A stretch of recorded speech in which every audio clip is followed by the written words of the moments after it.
আমরা অঙ্কের ক্ষেত্রে একক মানে টাকা পয়সার ক্ষেত্রেও একক দশক ও ভর অনুযায়ী করতে পারি। এটা আপনাদের এরপরে করবো ওই কিলোমিটার একক মানে এককের ক্ষেত্রেও আমরা ভরের উপরে নির্ভর করে অনেক কিছু খুব ইজিলি কোনো রকমের ভাগ এবং গুণ না করেই অঙ্কটা করতে পারি। সেটা একটা সিস্টেম আমরা দেখাবো। এখানে টাকা পয়সার অঙ্ক নিয়ে এখন যেহেতু কথা হচ্ছে সেহেতু টাকা পয়সা নিয়ে বলি। টাকা আর পয়সা, এখন আমরা পয়সা কিন্তু দুই ঘর পর্যন্ত বলি। পয়সার ঘর আমরা কটা জানি? দুটো, একক আর দশক। শতক হলে সে কি হবে? শতক হলে চলে যাবে টাকায়।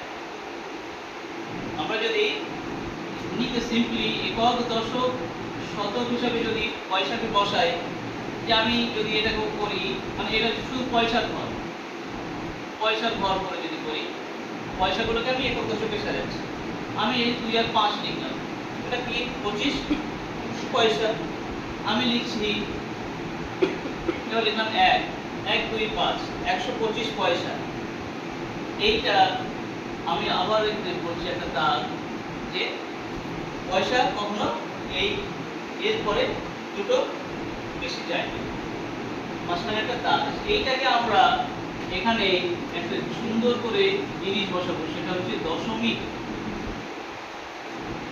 তাহলে এখন আমরা বলছি এই টাকা আর পয়সার মাঝখানে যে দশমিক আছে, দশমিকের পরে মাত্র দুটো ঘর পয়সা বসে। পয়সার একমাত্র একক আর দশক হয়, পয়সার কোনো শতক হয় না। তাই বলছিলাম এই দশমিকের পরে পয়সা আর দু ঘর খায়। পয়সার কিন্তু শতক হয় না, পয়সা কিন্তু হাজার হয় না। যখনই সে শতক হবে, হাজার হবে, লক্ষ হবে, সে কিসে কনভার্ট হয়ে যাবে? অটোমেটিক্যালি টাকায় কনভার্ট হবে।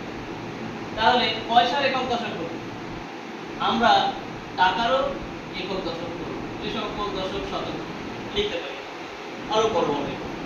কিন্তু দশমিকের পরে টাকা পয়সার অঙ্কে আমরা একক আর দশক লিখি, মানে এটা আবার হিসাবটা আসে এক দশাংশ আর শতাংশ।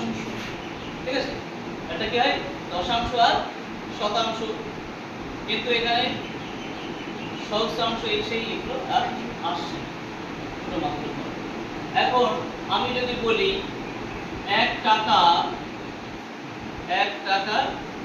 25 পয়সা, 1 টাকা 25 পয়সা যদি আমি বলি, তাহলে আমি কিভাবে লিখব?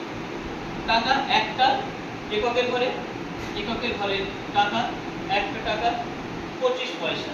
তো 2 আর 5 5 একক, 2 দশক 25। এবারে এটাকে আমরা এইখানে মাঝখানে দশমিক বসিয়ে কি লিখতে পারি? এটা হচ্ছে টাকা।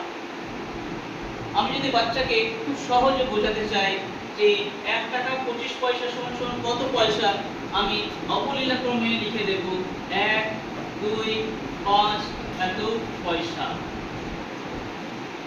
এখানে আমার কোনো ক্যালকুলেশন করা লাগলো না। এর থেকে বড় যদি অঙ্ক থাকে সেটা আমি যা বসিয়ে দেব এবং শুধু দশমিকটা তুলে দিলেই সেটাকে লিখে দিতে পারবো কি? পয়সা। আর এইখানে যদি দশমিকটা বসাই তখন কি লিখবো? টাকা। হতেই পারে যে এই যেমন এটা আমরা লিখেছিলাম, হতেই পারে 1 5 7 2 3 4 দশমিক 37 এত টাকা।